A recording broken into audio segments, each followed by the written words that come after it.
A China é a fábrica do mundo. Ela produz de tudo, desde carros até smartphones, máquinas e ferro.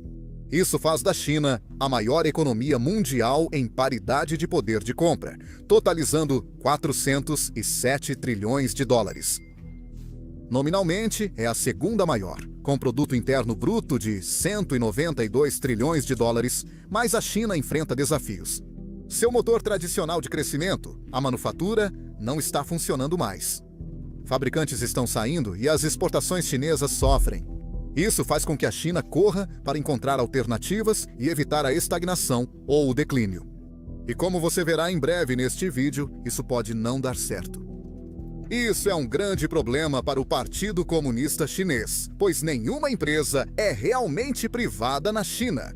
O Partido Comunista Chinês controla tudo. Ao comprar produtos da China, estamos basicamente financiando o Partido Comunista Chinês, que Xi Jinping então usa para intimidar o mundo. Agora, eu sei que, se você está assistindo a este vídeo, você não é alguém que fica feliz em ver o Partido Comunista Chinês recebendo o seu dinheiro suado. Mas isso está acontecendo e não é sua culpa. Em sites como a Amazon, é difícil saber se o produto vem da China, pois a empresa não divulga essas informações. Agora, eu perguntei para a Amazon se existe alguma maneira de eles adicionarem esse recurso, mas não obtive resposta. Então, nós mesmos criamos uma solução para esse problema. Criamos a extensão ShopSafe, que revela a origem de qualquer produto da Amazon.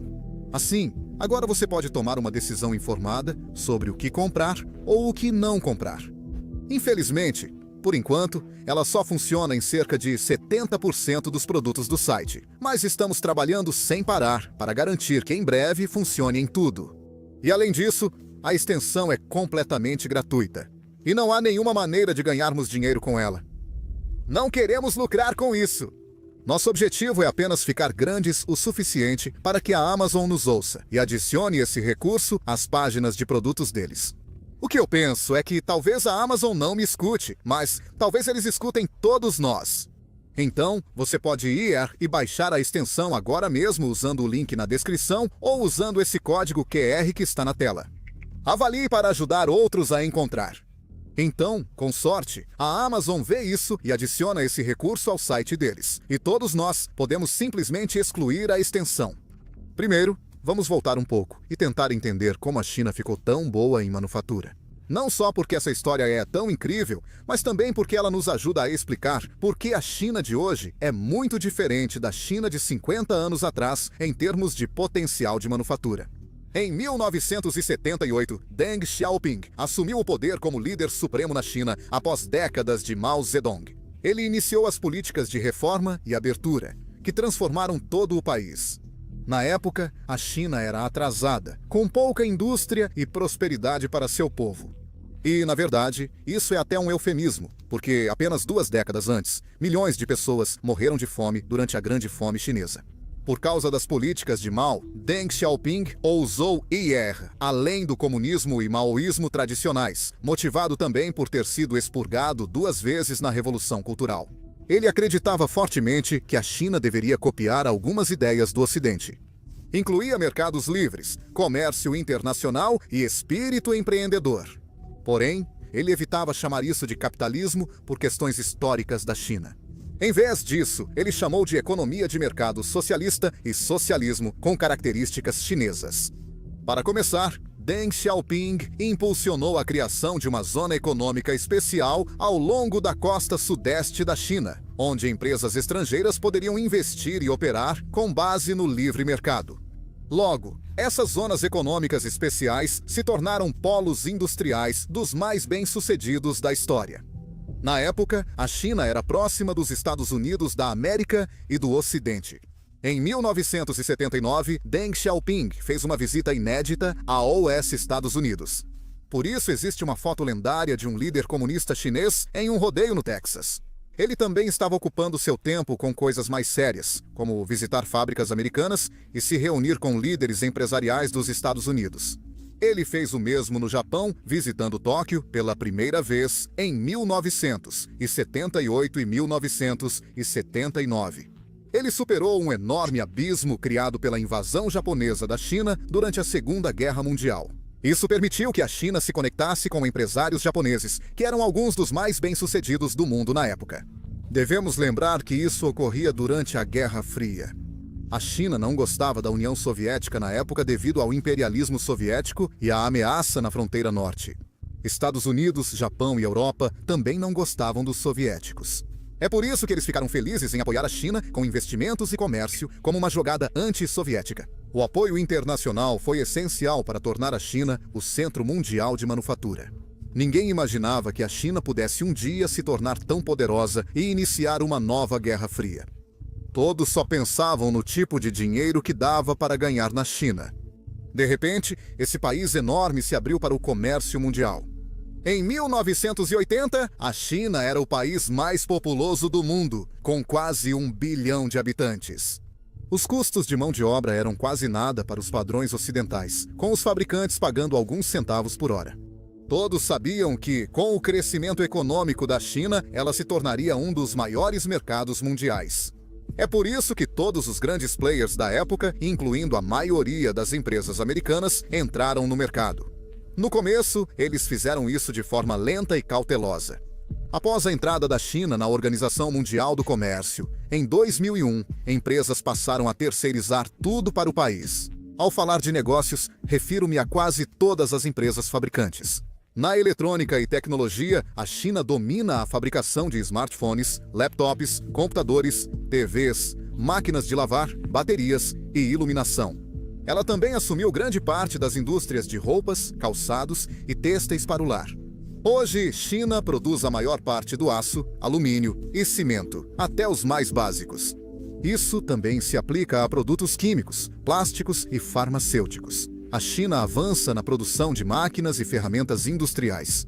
Embora agora seja o maior fabricante de carros do mundo, o efeito foi previsível e impressionante.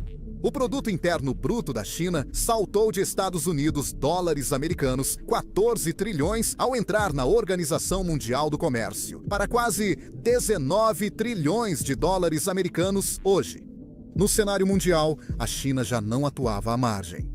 Ela se tornou a principal rival dos Estados Unidos e uma candidata ao status de superpotência global.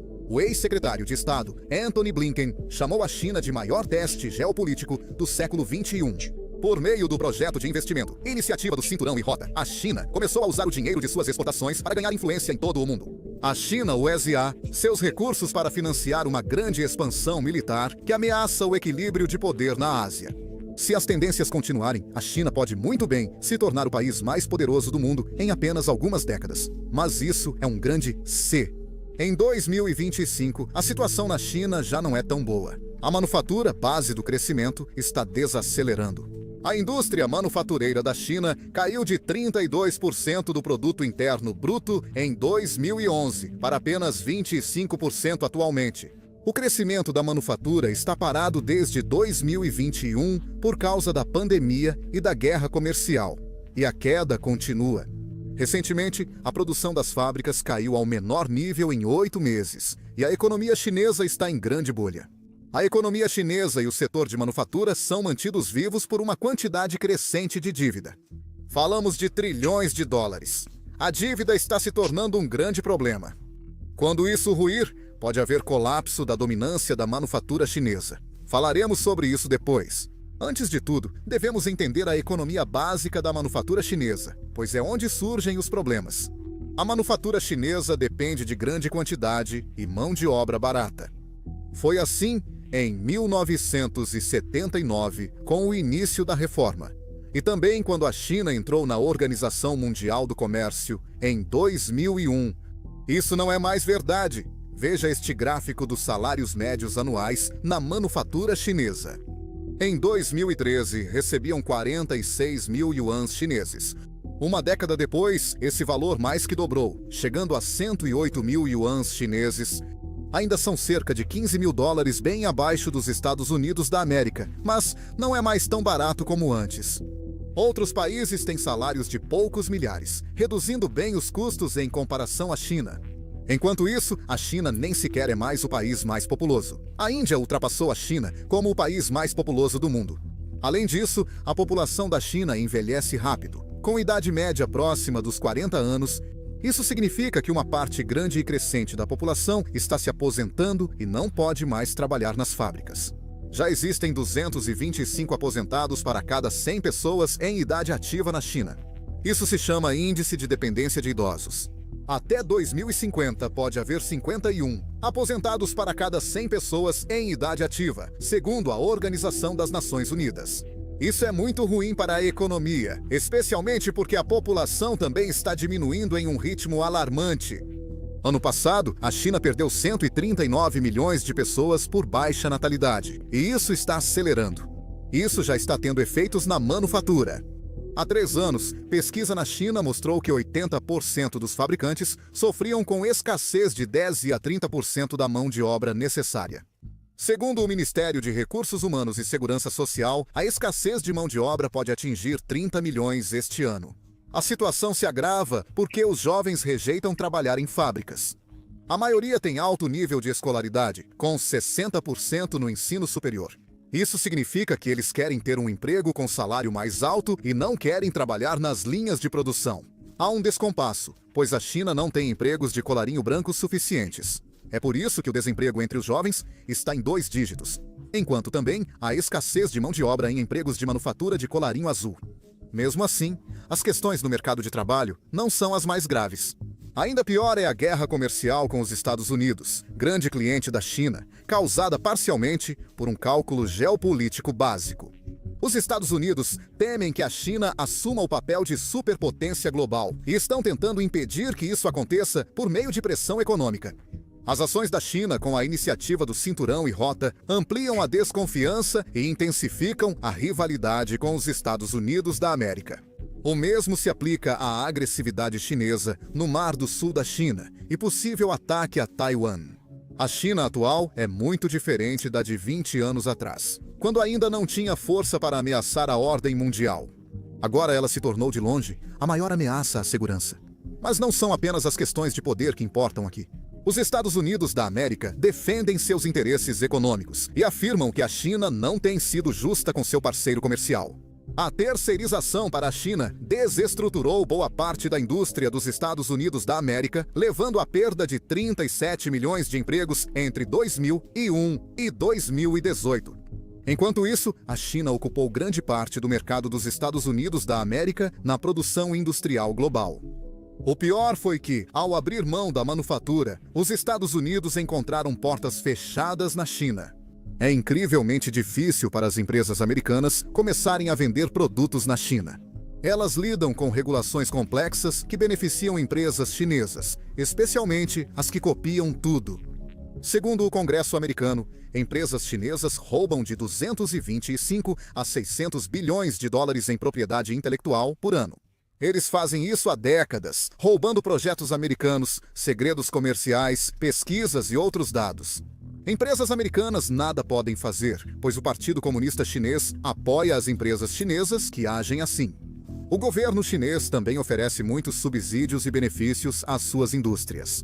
Isso pode parecer uma questão interna, mas outros países não gostam disso porque distorce o livre mercado. Empresas estrangeiras sem esse apoio enfrentam dificuldades.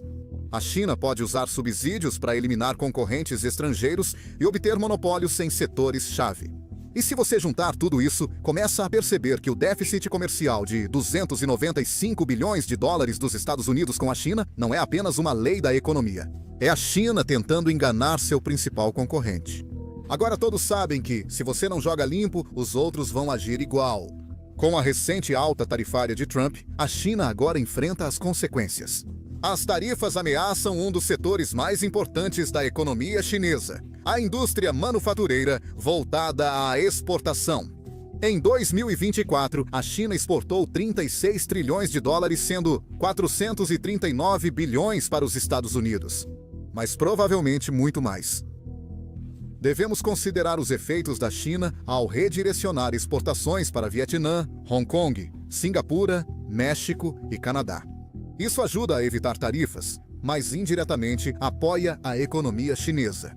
O superávit de 1 trilhão de dólares americanos da China, citado por Trump, é provavelmente exagero, mas as exportações chinesas superam os números oficiais do comércio. Assim, a China passa a depender dos Estados Unidos da América Analistas do Goldman Sachs estimam que 16 milhões de empregos chineses dependem da fabricação para os Estados Unidos da América, o que representa quase 2% de todos os empregos na China e mais de 10% de todos os empregos na indústria de manufatura. A China será muito impactada pela guerra comercial com os Estados Unidos da América. Por outro lado, isso não marcaria o fim da indústria de manufatura da China. Seria ainda pior para a China perder seu comércio com os mercados europeu e asiático. Atualmente, a China exporta um pouco mais para a União Europeia do que para os Estados Unidos, e as exportações da China para os países da Associação de Nações do Sudeste Asiático, no Sudeste Asiático, superam tanto os Estados Unidos da América quanto a União Europeia. Japão, Coreia do Sul, Índia e Rússia também são mercados importantes para a China. Apesar de ainda pequeno, o comércio da China com países da América do Sul e África é uma das principais áreas de crescimento. Todos esses mercados de exportação trazem riscos à China. Muitos países asiáticos não aprovam suas ambições geopolíticas. Isso inclui Japão, Índia, Vietnã e Filipinas, que não querem o domínio militar da China na Ásia-Pacífico. O Mar do Sul da China é disputado por China, Taiwan, Vietnã, Malásia, Brunei e Filipinas. O Mar do Sul da China é uma rota essencial, por onde transita 1/3 do comércio marítimo mundial. A região, especialmente as ilhas Spratly e Paracel, tem grande valor estratégico militar. Além disso, o mar tem reservas desconhecidas de petróleo e gás, que a China estima valer 60 trilhões de dólares. Se for verdade, isso abasteceria a economia chinesa por décadas. Mas outras nações da região não aceitarão quando a China tentar tomar seus recursos. Eles também rejeitam a dominação militar da China, que ameaça a segurança regional. Em uma crise geopolítica, a China pode perder acesso a esses mercados asiáticos vitais. Todos os parceiros comerciais da China, incluindo os Estados Unidos da América, têm interesses econômicos próprios. Eles buscam crescer suas economias, gerar empregos e evitar déficit comercial com a China. Déficit comercial não é tudo. Economistas concordam que ele não é necessariamente ruim, especialmente em países desenvolvidos. Mas para países como Índia, Vietnã ou Indonésia, não é bom. Eles têm salários mais baixos do que a China, então, idealmente, deveriam estar fazendo a manufatura, vendendo seus produtos para o exterior e crescendo suas economias a partir disso, e não o contrário. Obviamente, a China não quer que outros países fiquem com uma parte do bolo, e eles há muito tempo vêm tentando se manter à frente dos concorrentes. Esse período pode ter terminado. A China perde espaço na manufatura global e a saída de empresas já começou. Isso está acontecendo principalmente nas categorias de baixo valor agregado, como têxteis, vestuário e montagem, que dependem fortemente da mão de obra. Por que a China deixou de ter mão de obra barata? A fatia da China nas exportações globais desses produtos caiu de 40% em 2013 para menos de 32%. Um dos países que está assumindo o setor de manufatura da China é a Índia. Ela tem mais trabalhadores que a China, 961 milhões em idade ativa contra 858 milhões. Já os salários na manufatura chegam a ser 7 vezes menores que na China, dependendo da região. Para a manufatura de baixo custo e intensiva em mão de obra, a Índia tem fundamentos melhores que a China. Por isso, grandes marcas como a Apple estão movendo rapidamente sua produção da China para a Índia. Isso também é uma jogada geopolítica, pois as empresas não querem mais depender tanto da China devido aos riscos do país. Se Taiwan for invadida, elas não querem ficar presas na China. A Índia pode, a longo prazo, copiar indústrias chinesas e equilibrar Pequim. Isso prejudicaria a projeção de poder da China, pois colocaria um grande concorrente ao sul em sua porta. Também não é um país amigável à China, pois tem disputa de fronteira antiga com Pequim. E a aliança da China com o Paquistão, o maior inimigo da Índia, também não ajuda. A Índia não será a única a assumir a manufatura chinesa. O Vietnã também está se destacando como polo industrial, porque está fazendo as coisas que a China faz e fazendo mais barato. A manufatura tornou-se o pilar do milagre econômico do Vietnã, com a economia do país dobrando em 10 anos e o produto interno bruto crescendo 71% no último ano. Empresas estrangeiras, como Samsung, NVIDIA e Google, estão terceirizando para o Vietnã. O Vietnã é talvez o maior exemplo de país que segue o modelo de crescimento chinês. O país tem governo similar, com partido comunista que trocou o comunismo tradicional por economia de mercado. De certa forma, o Vietnã faz isso ainda melhor que a China. Eles produzem para exportação e valorizam o consumo interno no crescimento econômico, ao contrário da China. Como veremos, a falta de consumo interno é um grande problema na China, mas o Vietnã está evitando isso. Outros países asiáticos, como Bangladesh, Tailândia, Indonésia e Filipinas, também podem competir com a China. Eles têm salários mais baixos e posição geopolítica mais neutra. Apesar de menores que Índia e China, eles têm população suficiente para dominar setores de nicho. Bangladesh já é muito competitivo com roupas prontas, e a Tailândia está se saindo bem nos setores automotivo e de eletrônicos. A Indonésia produz muitos materiais brutos, enquanto as Filipinas exportam semicondutores e circuitos integrados. Ainda importam muito da China, pois o país é tão grande que cria economia de escala em várias indústrias. Se trabalharem juntos e com inteligência, podem conseguir. Curiosamente, o México compete também com a China. Os salários no México são mais baixos e o país tem fácil acesso ao mercado americano pelo Acordo Estados Unidos-México-Canadá, o Acordo Estados Unidos-México-Canadá. Devido à guerra comercial entre Estados Unidos da América e China, muitos fabricantes estão trazendo a produção para mais perto, tendência conhecida como nearshoring.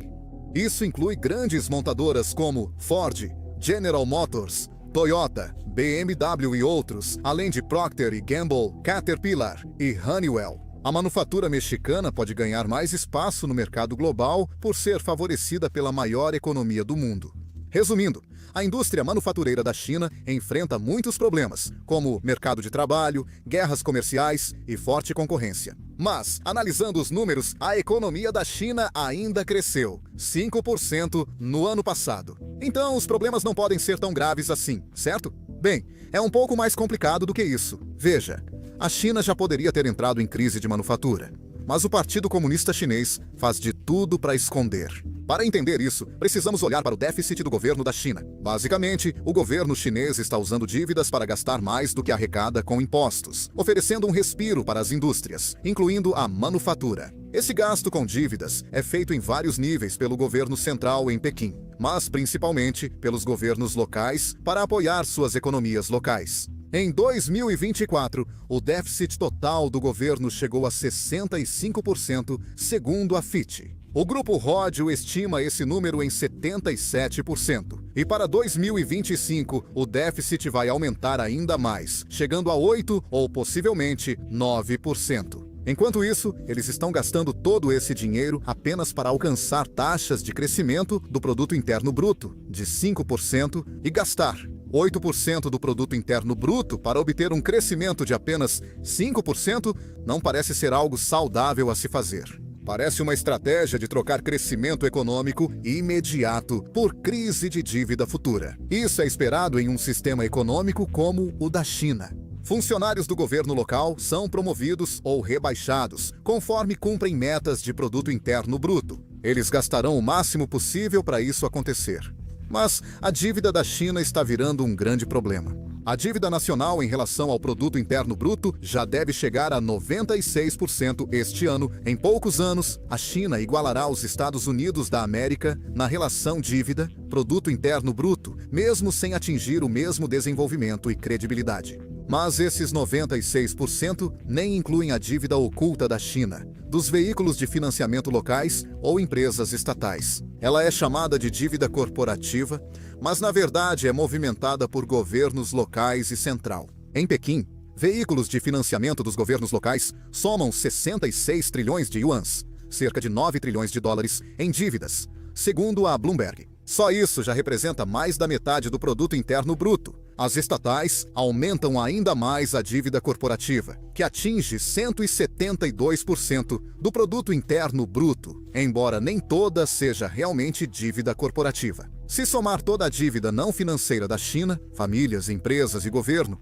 ela equivale a 312% do produto interno bruto. Esse tipo de alavancagem gera sérios alertas. Isso mostra que a China não pode seguir imprimindo dinheiro para resolver problemas. Sem um estímulo de 9% do produto interno bruto, a economia da China vai estagnar ou declinar.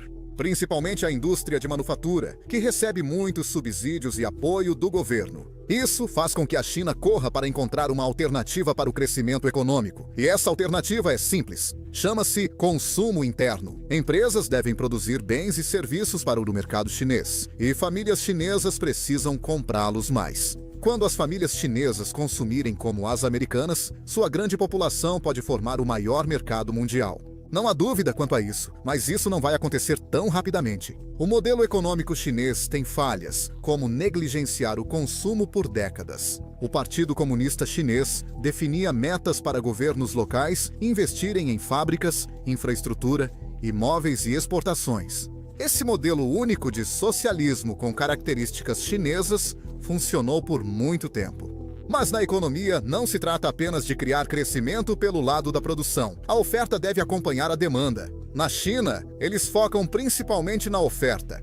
O consumo privado caiu e hoje representa menos de 40% do produto interno bruto. Compare isso com 68% do produto interno bruto nos Estados Unidos. Se a China conseguisse alcançar nesse aspecto, isso mais do que compensaria os problemas na manufatura. Porém, tornar a economia chinesa voltada ao consumo é bastante difícil.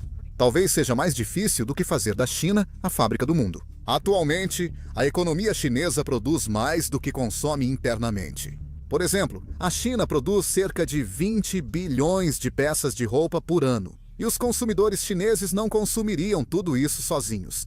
A China exporta 45 bilhões de eletrodomésticos por ano, número impossível para consumo das famílias chinesas. O mesmo vale para os 17 bilhões de celulares que ela produziu em 2024, os 340 milhões de laptops e os 45 bilhões de chips de computador. Ela está exportando a maioria deles. Mas, como as exportações da China estão estagnadas, o país precisa reconstruir sua economia. Fabricar produtos que as famílias chinesas realmente desejam é um grande desafio. Primeiramente, as famílias chinesas precisariam, de alguma forma, gastar mais dinheiro. A taxa de poupança das famílias hoje é de 32%, ou seja, os consumidores chineses guardam 32 de cada 100 yuans que recebem. Dave Ramsey ficaria orgulhoso. A poupança das famílias chinesas chegou a 140 trilhões de yuans, cerca de 19 trilhões de dólares, um recorde recente. Então, há mais dinheiro parado no banco do que o país ganha em um ano. Isso prejudica a economia chinesa, pois as famílias precisam consumir mais. Nos Estados Unidos da América, famílias economizam só 45% da renda. Por isso, os Estados Unidos consomem cerca de 1/3 do total mundial, mesmo com só 4% da população global. O exemplo dos Estados Unidos mostra que o consumo é essencial para o crescimento econômico, assim como inovação e investimento. Agora, o motivo pelo qual as famílias chinesas economizam tanto dinheiro é complicado. É resultado da cultura chinesa, imóveis caros, alto investimento em educação e outros fatores. Por enquanto, é difícil mudar isso, mas quando as famílias ganham mais, também gastam mais. Atualmente, as famílias chinesas realmente não recebem renda suficiente. Oficialmente, a China tem $13 mil a renda disponível per capita, ou seja, o dinheiro que as pessoas podem gastar é de apenas 41 mil yuans, cerca de $5.700. Então, para onde vai esse dinheiro? Bem, a resposta é simples. Na China, empresas retêm lucros para investir e atender metas do Partido Comunista Chinês. Isso mantém os salários baixos, o que leva a um consumo fraco. Agora, o Partido Comunista Chinês está começando a perceber essa realidade. Chegou ao ponto em que o Partido Comunista Chinês está subsidiando coisas como micro-ondas e lava-louças só para impulsionar a demanda interna. Mas pode ser tarde demais. Para entender, basta olhar o exemplo do Japão.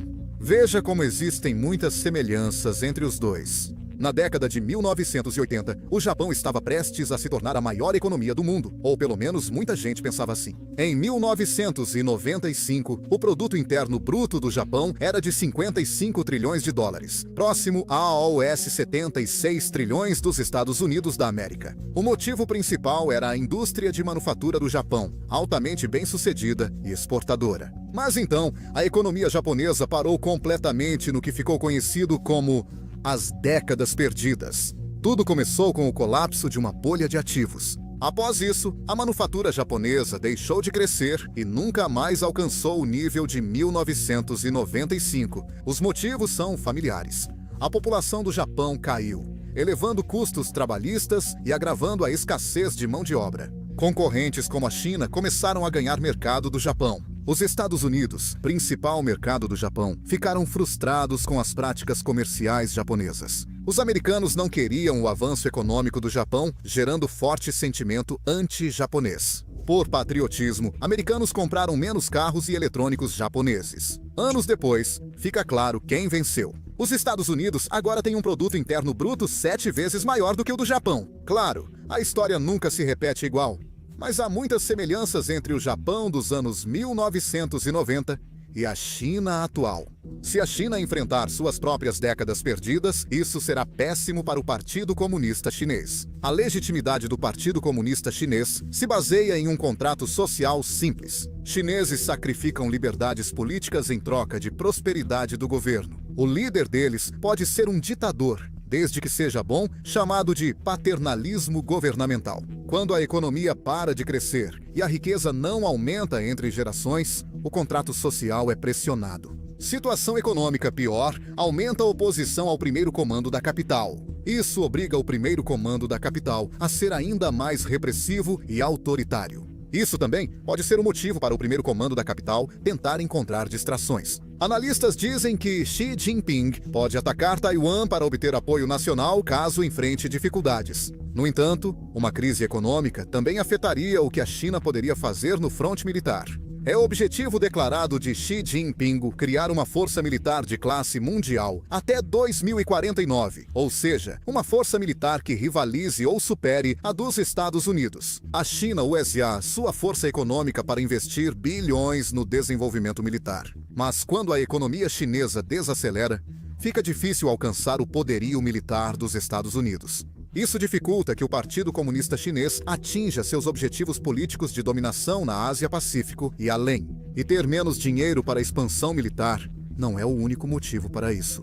Atualmente, a China depende da diplomacia econômica para obter influência ao redor do mundo com seus programas de comércio e investimento. Mas isso só funciona enquanto a economia vai bem. Quando a China não tem mais nada a oferecer, esses países perdem o interesse em Pequim. Enquanto isso, outros países como Índia e Vietnã conseguem alcançar porque começam a assumir a manufatura. Isso lhes dá mais poder econômico, o que limita a influência regional e global da China. Ótima notícia para os Estados Unidos. Washington prefere um novo equilíbrio de poder na Ásia, sem domínio de um só país. Mas para a China, é um cenário terrível. Agora, se você quiser ver mais vídeos como este, por favor, considere se inscrever. E obrigado por assistindo.